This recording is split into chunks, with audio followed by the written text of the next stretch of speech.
ஒரு வாரத்துல டெங்கு கொசு உற்பத்தி ஆயிடும். அந்த டெங்கு கொசு எங்கேயாவது இருந்து வந்து இதுல நல்ல தண்ணியில உட்கார்ந்து முட்டை சைடுல வைக்கும். அதை நம்ம எடுத்து ஊத்தாம அப்படியே வச்சுட்டோம்னா 7 நாள் அது கொசுவாயிரும். பீப்பாவாகும், லார்வாகும்.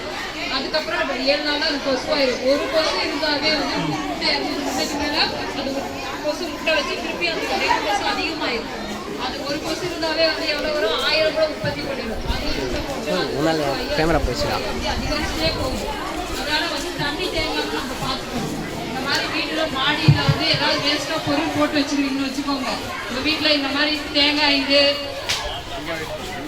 கப்பு இந்த மாதிரி ஏதாவது எந்த பொருளுமே வீட்டில் யூஸ் பண்ணாத பொருளுங்களாம் மேலே போட்டு வச்சுட்டு அதில் மழை தண்ணி தேங்கினாவோ நீங்கள் யூஸ் பண்ணுற தண்ணி வந்து அதில் தேங்கிச்சுன்னா 7 நாள் வந்து டெங்கு கொசு உற்பத்தி ஆகும். அந்த இந்த மாதிரி நல்ல தண்ணி இல்லை மழை தண்ணி, அந்த மழை தண்ணியில் என்ன பண்ணும், அந்த கொசு வந்து முட்டையிடும்.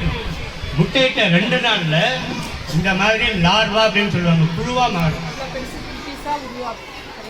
வெளியே அப்படியே சுற்றிட்டே இருக்கும். இதுதான் இந்த லார்வான்னு சொல்லுவாங்க. 2 நாளில் முட்டை வச்சு அந்த முட்டை இந்த மாதிரி புழுவாக மாறும். இந்த புழு 2 நாள் கழிச்சு பூச்சியாக மாறும், பீப்பான்னு சொல்லுவாங்க. அது 3 நாள் கழிச்சு டெங்கு கொசுவாவே உற்பத்தி ஆயிடும். அது 3 நாள் கழிச்சு கொசுவாக பறந்து அதுதான் டெங்கு கொசு. டெங்கு கொசு கடிக்கக்கூடிய கொசு அதுதான்.